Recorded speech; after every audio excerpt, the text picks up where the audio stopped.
Alright, welcome everyone to the video. I'm here to show you some tips, tricks, settings for console Valorant. I'm not entirely sure how much longer the beta is going to be out, but this is a video that I think can be revisited and watched even when the beta is done and the game is fully out. Um, I wouldn't say I'm the greatest PC Valorant player of all time, but I definitely do have a decent amount of experience. Like level I don't even know where it's at. I'm level 119. I've played the game a lot. I know a lot about the game, and I'm here to show you uh, the settings that I think have worked best and tips and tricks from PC that I think can translate to console to hopefully make your gameplay better. All right, so first off, I'm gonna start off with the settings. Um, I would immediately turn off rotate map with player, as it can get really confusing on where you are and where the enemy is and all that. Um, Keep players centered. You can honestly, I think I'm gonna turn this one off because it's better to see the entire map, but this one is kind of just preference, whatever you like. I'm gonna try off and on, but I'm just gonna keep it on for now, but I'm gonna try off. um Show map region names, keep that on always. You need to see the names of the in the map and the regions. Mini map zoom, this automatically starts at full. Turn it all the way down on to like 1.1. You want to be able to see the entire map in your map, and that's going to be located top right, top left, I forget which, but you want to be able to see the entire map so you can see what's going on with enemies and teammates, because if enemies shoot, you will be able to see them on the map. See a teammate die on the other site, you will be able to see it from the whole other side of the map. And then vision cones are the names of locations on the map. So, like, say there's a place called Garage. You see an enemy in Garage, you can call out Garage to your teammates. So you want to keep that on. Content filter. This is kind of like a more of a try hardy thing, but if you want to show corpses, that's fine. But there is some circumstances where if a corpse is shown, it can really mess up, like someone can kind of hide behind it in certain circumstances and you can't see them. So I would turn it off. If you are like, if you really want to be better, I would turn this off, and then else you can keep on it. That's just preference. Privacy, um just all preference really. um Enemy highlighted color, there is like some scientifical crap about, like, I think you can see yellow faster, you can react to red better, and then something about purple, but honestly it doesn't really matter to me. This is also preference. I like purple's my, yeah. Bullet tracers, just keep them on. See where your bullets are going. It'll help you get better if you know where your bullets are going. You can learn what you want to improve on during your sprays. um Show new player tips. You can keep it on if you are new. You can keep it on, but I'm kind of gonna be showing you everything you need to know here, so kind of up to you.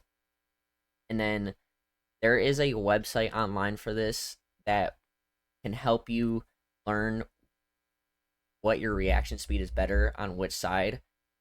It is definitely, that's more of a PC thing, but I think it can also apply to, like, on console. So there is, right and left does matter. It doesn't really matter what your handness is in real life. It just matters on what your reaction time is better on what side. Okay, so moving on to controls.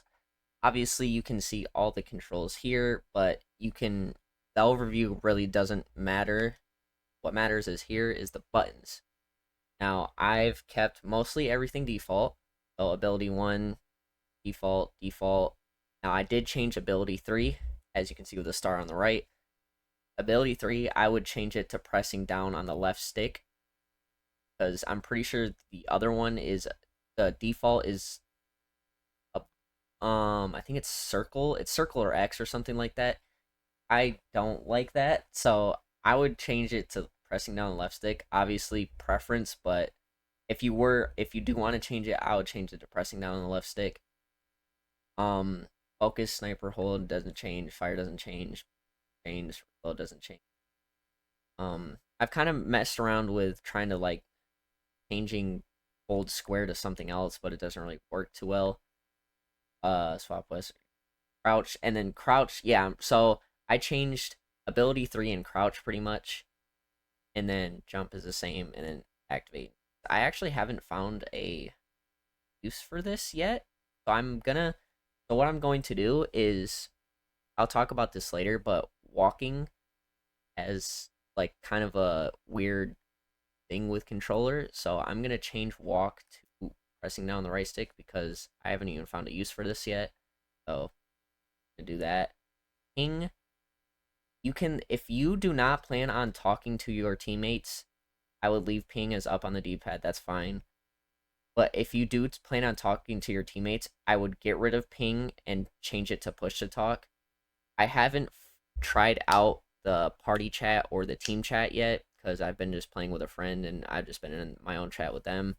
And I only play standard right now, so I don't feel like communication is that big of a deal. But everything here I'd leave the same. But if you do plan on talking, I would change up on D-pad, push to talk, and then ping on.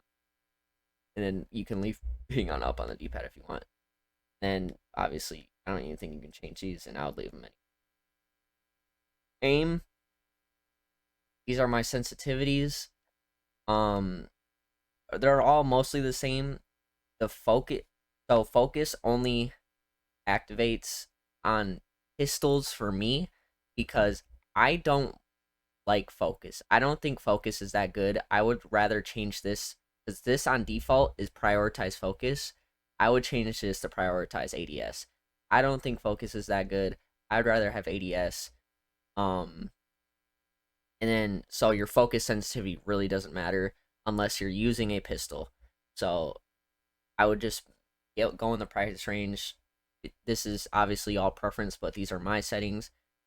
For me, I kind of the way I determine my sensitivity is I want to be able to do a 180 comfortably, just in case I need to flick behind me as quickly. But I also want it to be able to do micro adjustments pretty easily as well. So you got to find a good middle ground between those two to be able to do it 180 comfortably and also be able to do micro adjustments. Again, I would change this prioritize ADS, focus ADS behavior. I would keep it on hold, keep it on hold.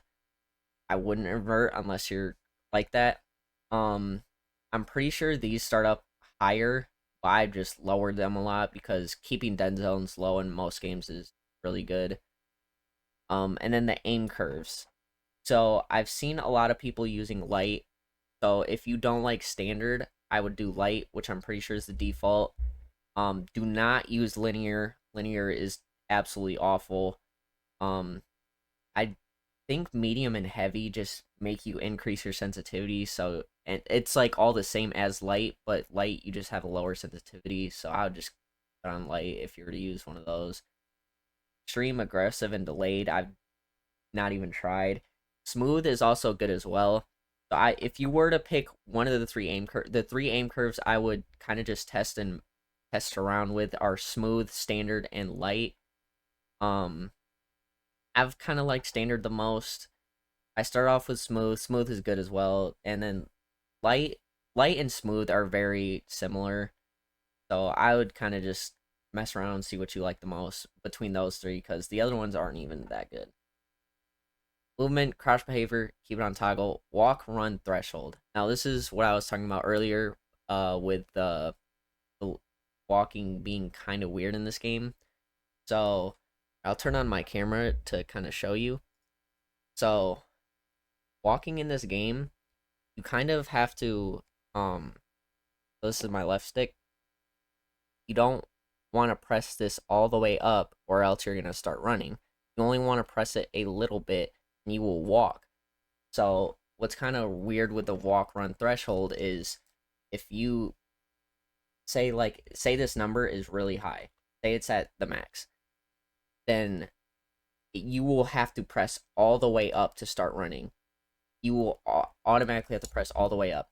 And And then the lower this number is, the less you have to press up to run. Now, I think I need to find a better. I either need to get better at lightly flicking it, or I need to get better at, or find a better setting for me here, because I don't really like where it's at for me.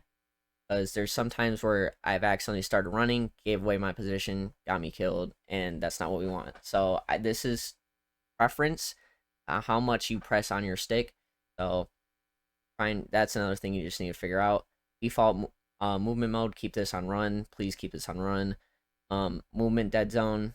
I think that is just how much you need to press the stick in order to start moving. So I don't think that has anything to do with the walking and running.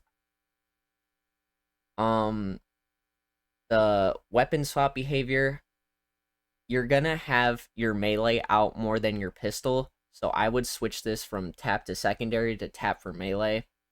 So instead of holding triangle or double tapping triangle to get to your melee, you would have to do that for your pistol.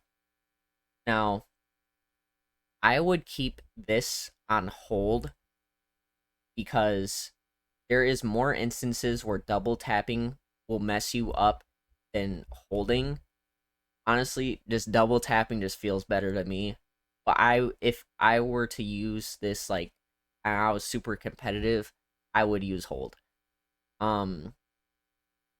Dead zones are always like a preference thing, so figure out what you like. Plant diffuse, keep this on hold. If you put this on toggle, then it is a lot harder to, you have to put in another extra input before you cancel it and take a gunfight. So I would keep this on hold, just so that you're holding it down, someone's swinging you, and just let go of the button and get ready for a fight, instead of pressing a button and then getting ready for the fight. And plus, I also think your reaction time will be better just letting go than pressing. Auto equip priority, keep this on strongest. Always keep this on strongest. This will make it so, like, say you switch to an ultimate like Ray's, where she pulls out the RPG and blows shit up. You're not gonna switch back to, like, if you're on your knife, you're not gonna switch back to your knife. You're automatically gonna switch to your strongest weapon. Stance indicator, I would keep this on. That is like bottom left middle-ish, is just like, it just shows you if you're standing up, if you're crouching, if you're running, if you're walking. So I'll just keep that on. Walk while in focus. Again, I don't use focus, but might as well just keep it on. Vibration, I would, if you're super competitive, I turn vibration off in every game. But I just, like, it just gives it a little bit more realism for me. So I just keep it on, but I keep it low. I'm pretty sure the default is like 1. I just keep it low.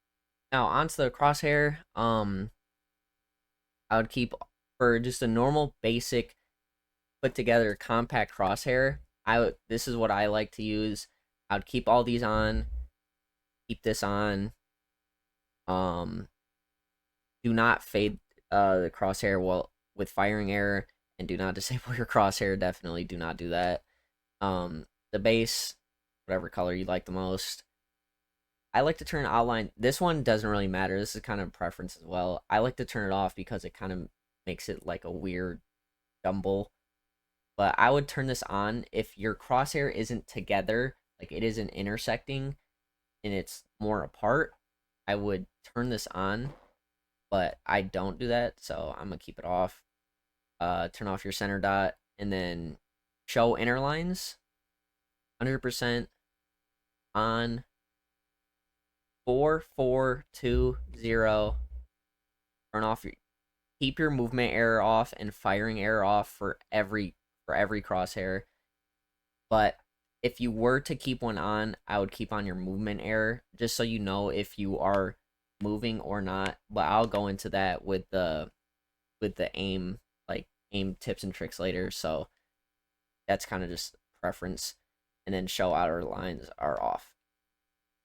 And then focus, again, don't even use it, so it doesn't really matter. Aim down sights, if you come up here and then use base crosshair for both, then it will automatically just copy and paste them. And then sniper scope, This starts off at like 80% or something. I'll just turn it to 100% just so you can like the. It's just kind of a me thing, but I think you should just keep it on 100% for everybody. Now for the stats, I would none of these really matter other than your client FPS and your shooting error. But you're on console, so your FPS should be at a normal like 60 frames. So this is kind of just like my brain thing, so I just keep this on show both. And then shooting error is actually pretty helpful, so I would keep this on at least the graph, but I use show both. Now let's do some. I'll give you guys some aim tips and tricks. Pretty much you want to go to the range, so play, scroll down and practice, go to the range. Um, so aiming is probably a top priority. I would say a second close priority is abilities, but I will show you guys aiming first. So hold the map button to buy shit, and then I would practice with a Vandal since it's one shot headshot. But first things first that I want to teach you guys is counter strafing. So turn my cam back on for this. If you are moving like so, you will not be shooting straight. So if you move like this, your aim is going to be really whack, going to be going all over the place. You have no control over this. You have to stop moving to have good aim. Your aim will be precise if you're not spraying, if you are not moving. The bullets will go where you want them to go. Now, first thing I'm going to teach is counter strafing. So, say you are moving in this direction and you want to stop immediately. What you are going to do is move in this direction and flick. Your character will stop immediately and you can fire a bullet. So, flick, stop. Flick, stop. Flick, stop. Now, what this is good for is when you're swinging a hallway like so, and you come across someone and you want to stop as soon as possible, flick, stop, aim at him, shoot, or whatever. Your crosshair, you should be aiming at head level. Your crosshair should already be on the angle that he is peeking. So learning where people are going to be located, also very important. So you want to jiggle peeking is also very important. Jiggle this, jiggle that, jiggle all the angles that they could be at, and your jiggling is also kind of counter strafing, so you're getting ready to aim at every angle at head level. Now, you're not going to be prepared for every gunfight, and that's okay. That's when, like, flicking and all that other cool stuff that you see in clips and shit comes in. But I'd rather people keep it basic for now and just learn how to counter strafe and get accurate shots off. So, again, I will show you. If you are moving and shooting, it is highly, highly inaccurate. It will go everywhere. So I advise you to learn to tap or burst fire. So I'm pretty sure the first 4 bullets you shoot are going to be almost exactly precise. So burst fire, burst fire, burst fire, burst fire, burst fire, burst fire, burst fire.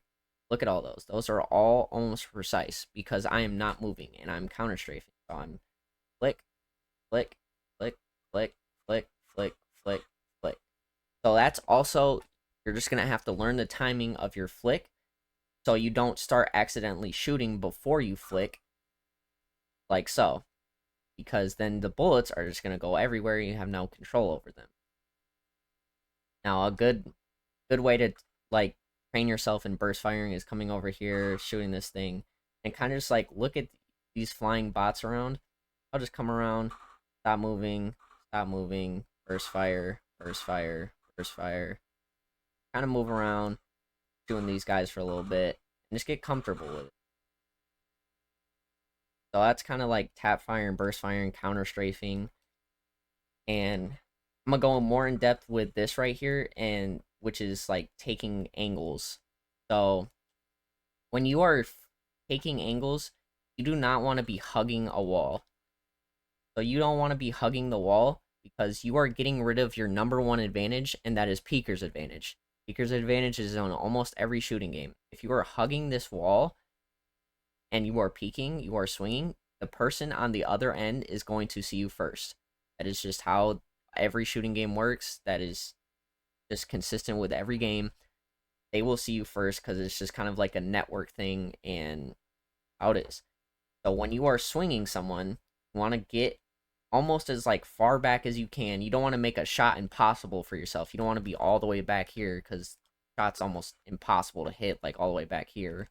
So you want to get to a good distance that you feel comfortable at, and then start taking angles, jiggle peeking back and forth, taking angles, taking angles, taking angles. No one there, you can start to make your move and do all that stuff. Do whatever you got to do. And then another thing with that, I want to teach you how to jump peek. So jump peeking is very, very, very useful. Um, it's a lot easier on console than it is on PC, so that's good. But jump peeking is essentially you want to have your knife out because your knife will make this a lot faster. You will be a lot harder to hit. But when you're coming up to an angle that you don't really you just want to gain information, you don't really want to shoot anyone, you're going to come up to it. You will always be holding your left stick forward during this. Do not ever move your left stick in any other direction. Your left stick will always be forward. You're going to jump and then come back with your right stick. Jump and then the opposite direction with your right stick. And I'm not moving my left stick. So what this will do is you can see if someone's on an angle and they are not going to be able to hit that. They are not hitting that. I'm sorry, just no one is hitting that. They might be able to hit you in the body if they have crazy reaction time or something, but they are not hitting that. So if you want to see someone's on that angle, you're too scared to like, and you just want to gain information, boom, you'll be able to see them. Boom, you can see them, and either they're gonna move or they're gonna keep holding it, and you can wide swing them. And also another thing, what jump peeking does is if you jump peek, they are gonna move their crosshair a lot closer to where you just were, and then boom, you can hit them with a wide swing. And they are not prepared for that because they are holding a lot closer because you jump peeked. Now, another thing, what I just explained is you don't want to be holding someone super tight to where they're going to be swinging. You don't want to be holding right here because more than likely or not, they're not just going to stop right here. They're not just going to stop here. That is very unlikely. That's very unrealistic. You don't want to have your crosshairs very tight on an angle because it's just very unlikely that someone swings like that. You want to have it, I would say, it's where you're comfortable at, but if you want to have like a good distance, I know it's going to feel really weird and very uncomfortable, and it's gonna feel like there's no way that they swing this far. Like I'm not gonna get a kill. Trust me, it's the when you feel uncomfortable, that's the spot where you want it at. So like right here, I'm like I don't really know if they're gonna come out this far, but I'm telling you, they're either going to wide swing or they are going to be right at your crosshair, and you are going to get a kill. Now, what this also does, it makes again, how I was talking earlier about the sensitivity, your micro movements, your micro aims, makes it a lot smaller. So if you're holding right here and they end up way over here, you got to make a big wide flick over to that. Instead, if you're right here with it and they end up right there, and it's a lot smaller. So you don't want to be aimed super tight on angles unless you're the one peeking, because you want to be able to see if they are there or not. Now, a perfect place to get your aim up and just practice with aim before you get into a game, a good little warm up. You want to come to right here. That will spawn you right in front of here when you go to the shooting range. And you hit start, and bots will start spawning. And what I want you to do is to never stop moving. Never stop moving, and just be ready to stop moving when you're ready to shoot. Get comfortable, get right on their head, and then shoot. And you can either burst or get some burst down or one tap, whatever you feel comfortable with. I do a little mix of both, but aim for their head. Only aim for the head, and don't worry about how fast they despawn. Just get on their head, get comfortable, take your time, and you'll get the headshots. That's essentially what this game is. It's really, you have to be patient. You can't get flustered. Kind of just have to be patient and just wait for a good opening, a good shot for yourself, and then you can get to them. I'm non-stop moving. I only stop when I'm ready to shoot. Because if you're not moving, then you're gonna be an easy target. Always moving, getting ready to shoot. Get the micro. See, like I'm not doing very good. This isn't very good for my standards, but just never stop moving. Now, if you want to work on your flicks, then you can not move and then do your little flicks. But I prefer that you move because a lot harder of a target if you're always moving. Pisses people off a lot more. They get more flustered, and you can catch them off guard and stuff. What I want to go to into now is character abilities. So when you press down your left stick, it is your first ability. Left bumper for your next one, right bumper for your next one, and then both for your alt. Now, every character has different abilities. So I'm not gonna go in depth with every character. I might make videos if people want going in depth about every agent, but for now, just know that you should learn the abilities that you have of the agents that you have and learn what they do so that you can apply them in your actual games. Now, next one I want to talk about is roles. So, every team, first one I'm going to talk about is controllers. Every team needs a controller. Now, I don't care if you're the greatest console player of all time. I don't care if you're the greatest PC player of all time. You are not going to win games if you do not have a controller. Now, sometimes you're going to have to, like, everybody locks in. You're going to have to pick a controller. I'm sorry, that's just how the game is. Like, if you do not have a controller, you're not going to win. Now, what controllers do is they put down smokes that block off lines of sight. Now, this is more important on attack than it is on defense, but it is still very important on both sides. Do not have one, then it's gonna be it's just gonna be nothing but gunfights and nothing but TDM the entire game. So it is very important that you have a controller so you can take advantage of not just having it be up to luck and up to TDM and just gun skill. Next up is Sentinels. Sentinels prioritize defense and flank watch. Now, Sentinels are probably like the third person you want in on attack. So like I would say probably Duelist, Initiator, and then Sentinels are like the order in which you want people going in on attack. Now sometimes that's just not going to happen because people play scared, but yeah. So your main goal as a Sentinel on attack is to watch flank or lurk, which lurking is just going on a different part of the map than your entire team, so that you can maybe catch them off guard and take a sight by yourself and then have your team come over to you.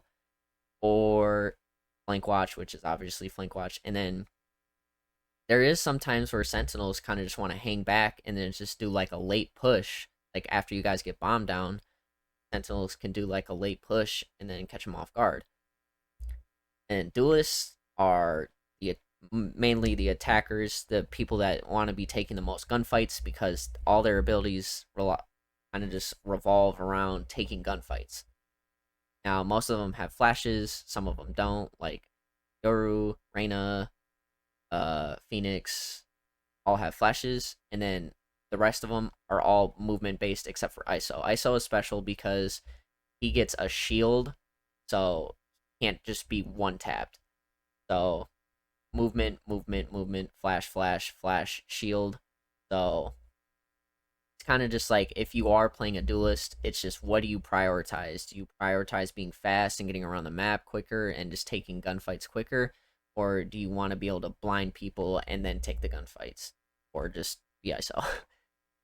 And then initiators. Initiators are the ones that help the duelists get in on sites or help retake if the bomb gets planted on defense. So What initiators have are they also get flashes, but their flashes are more for support rather than for themselves. You can use them for yourself, obviously, but they are more to support the duelist and help the duelist get in. So, say like you do have a movement duelist, you definitely want to have a flashing initiator. Now, Reach, KO, and Sky, they all have flashes. Gecko kind of has a flash, but Gecko just fucking sucks. I wouldn't pick Gecko ever as of right now. And then Fade and Sova have um kind of wall hacks or more of like visual help. And I would only pick Fade or Sova if you have two initiators or if you have a flashing duelist. So that brings me to, and then all these guys have other abilities than what I just named, but I'm going to go into team setups now. So again, you must have a controller, and I would say you also must have a sentinel. You want to have a sentinel to be able to lock down an entire site. If you have a good enough sentinel, they can lock down an entire site by themselves. So there's sometimes where they're gonna need help, obviously, but like sentinels and controllers are pretty important. Now, I would say, depending depending on how your team is looking, what it used to be is two duelists, one sentinel, one controller, and one initiator. Wow. Okay, but recently it has changed quite a lot into um two initiators, one duelist, one controller, one sentinel, or two sentinels, one controller, one duelist, one initiator. Now, it's kind of just, I would prefer, I know people love duelist. I know duelist is very popular in just like fighting people, taking gunfights and shit. But I would prefer that two duelists is not chosen because it duelist probably the weakest is probably the weakest role right now. Now, I'm not saying that they are weak. It is just the weakest role. So ISO technically isn't that good right now. Jet has just been nerf. Neon is not that good. Reyna is probably the worst agent in the game.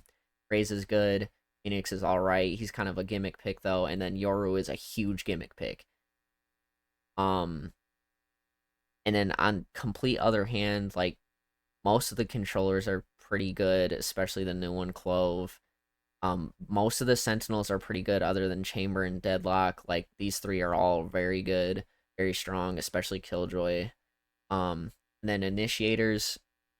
Literally, I would always prefer to have two Initiators. Initiator has always been the strongest role. Gecko is the only bad one here. Like they are all very good in their own rights, and they all have instances where they can like completely carry a game. Um, but I would prefer that everybody learns at least one agent from every role so that they can fill if they have to.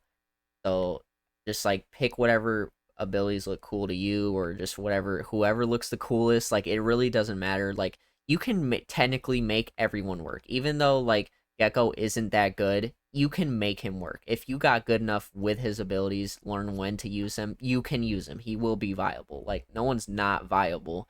There's just people that are better than other people. There's only one person that I wouldn't use in high rank, and that is Reyna. Reyna is probably the worst agent in the game. I always have a fun time just ragging on Reyna mains because it's literally Reyna is just gunfights, no abilities, no team support, no nothing. It's just Reyna by herself. So if there's one person I prefer people don't learn, it's Reyna right now. But if it looks cool to you, do your thing. You can make Reyna work on a team. You just have to communicate very well and kind of revolve your entire team around the Reyna to make things. And yeah, I think that's about everything to learn for the game. I would say your first one, like 1A, 1B priorities are aim and learning character abilities. so that you know what you're coming up against in actual games. So like honestly, I know it sounds like a pretty big task, but like I would go into the range with literally every agent, or at least try to play every agent in games and try to just use all their abilities, figure out what everything does. And I can make agent guides if people want, but I'd definitely be down to do that actually. But try and learn them on your own, figure out who you like and who you don't like, and so that you can also, if you learn them, you can also learn how to counter against them if you run against them in actual games. And yeah, I would just learn how to counter strafe, jump peeking, taking angles. You want to just take angles very slowly. I know it's very tedious. You kind of just want to run in there and just take gunfights, but taking angles is gonna make you win a lot more gunfights. It's gonna be a lot more fun for you rather than just running in. I promise. You can definitely treat this game like COD sometimes and just run in. If you have your whole team on a rush, you can definitely treat the game like COD, rush them, but you also have to find a good blend of also slowing it down, trying to figure out what is happening across the map, where what sites you can take, what sites you can defend better, and also find gaps in their defense or gaps in their flank and take advantage of that. So there's definitely some more things I can go in depth about if people want. I can make separate videos, but yeah, that's about everything for Valorant. Especially this is especially for new players, but if you're coming over from PC to like console and you don't play console as much, those settings will definitely help you. And then if you already have the knowledge, then you should be good to go. And I hope everyone has a good day. That should be it for me.